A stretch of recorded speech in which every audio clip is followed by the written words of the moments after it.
Welcome to the Adeptus Tactica. Hi everyone, today we're exploring something pressing for many Grey Knights players. Why has Games Workshop seemingly forgotten them throughout 10th edition? They received a codex, but no new models apart from a Dread Knight upgrade sprue, and several iconic characters were even removed. Let's dig into this, with real data and lore to back it all up, lore significance and community impact. The Grey Knights are the Imperium's most secretive and elite Space Marine chapter, officially designated as the 666th chapter, though their existence is hidden from almost everyone. They were created during the Horus Heresy, supposedly by Malcador the Sigillite on the Emperor's orders, to serve as a psychic brotherhood dedicated solely to combating the forces of chaos. Their gene seed is said to come directly from the Emperor himself, making them uniquely immune to corruption, even from the temptations of the warp. Based on Titan, one of Saturn's moons, the Grey Knights always number around 1,000 warriors, divided into brotherhoods akin to companies. Every single Grey Knight is a powerful psyker, trained in both martial and psychic combat. They wield Nemesis force weapons, storm bolters, and wear Aegis armor, which is psychically attuned to shield them from demonic influence. They are the Imperium's ultimate demon hunters, sent only when all other forces have failed. Secrecy is a cornerstone of their operations. Even Imperial allies who witness them in battle may be mind-wiped or executed to protect their existence. Despite fighting in some of the most dangerous and apocalyptic battles in the galaxy, the Grey Knights remain unbroken, with no known instances of treachery in their history. To most of the Imperium, they are a myth, but to the forces of chaos, they are the Emperor's vengeance made flesh. Their narrative role is iconic, but their competitive absence, retiring of named heroes, and lack of models undermines that legacy. Many players feel the faction has been sidelined from both table and lore prominence. Grey Knight's place in the meta. According to StatCheck's live metadata covering 10th edition Grand Tournament results, Grey Knights currently post a win rate around 50%, placing them near the middle to lower range among factions, demonstrating middling competitive success. More alarmingly, a recent MetaWatch tier list puts them in D tier, alongside Space Marines, Orcs, and Imperial agents, all with win rates between 44 to 45%, categorizing them among the least competitive armies in the game right now. Their low over-representation metric, 0.44, shows they seldom make top cuts despite a small player base, highlighting their underwhelming tournament performance. This competitive invisibility likely contributes to why they've received scant attention in model updates or additional support from GW.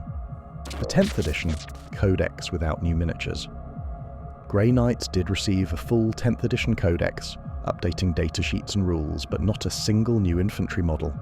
Instead, we got just an upgrade sprue for the existing Nemesis Dread Knight. Fans had hoped for refreshed sculpts, combat terminators, paladins, strike squad, all with modern sizing, yet nothing arrived. That left players using 20-year-old infantry miniatures with no modern alternatives. Community discussion often cites this as one of the most neglected factions in terms of visual and hobby updates. Notably, iconic names like Kaldor Drago, Brother Captain Stern, and even Servitors were removed from active play and designated as legends, effectively retired from the faction entirely.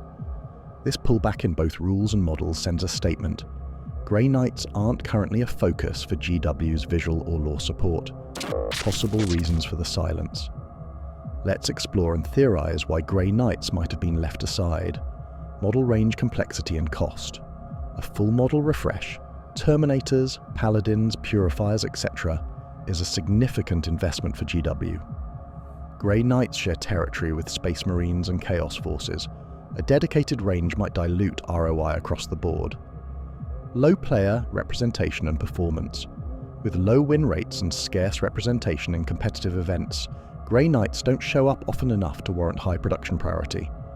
GW historically prioritizes factions that matter to the meta, focus on psychic phase and new edition alignment.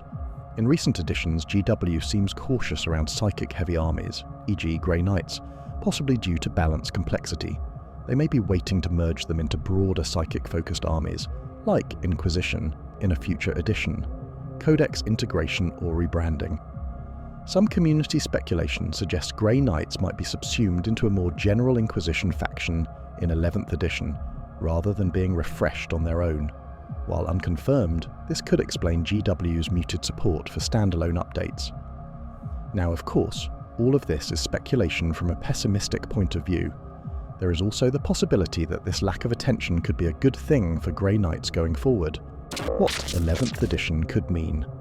Looking ahead, based on GW's typical 3 to 4 year model update cycles, a full model refresh might be imminent with the next edition. We know that one of 10th edition's narrative stories, Armageddon, heavily features the Grey Knights, so there is the possibility that they become one of the main narrative focuses moving into 11th edition. And a huge lore moment such as Drago returning from the warp with a Primarch could put them in the spotlight enough for GW to push them. Grey Knights may receive modern sculpts for Terminators, Paladins, their battle line, characters, and hopefully the return of Kaldor Drago. Dread Knights unlikely to change despite the baby carrier bullying. At minimum, they could become a faction packaged in a larger Psychic or Demon Hunter narrative set, potentially reinvigorating interest and hobby investment.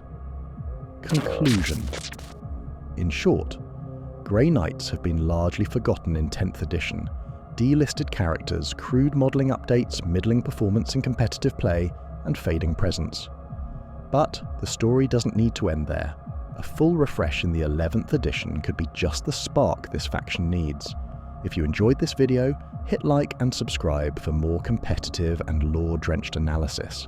And let me know, what do you think Grey Knights need most? New models, updated rules, or lore spotlight? Maybe a bit of everything? Let me know in the comments. If you're looking to get more insider knowledge from the Adeptus Tactica, then consider subscribing to the chapter. Good day, and may the Emperor protect.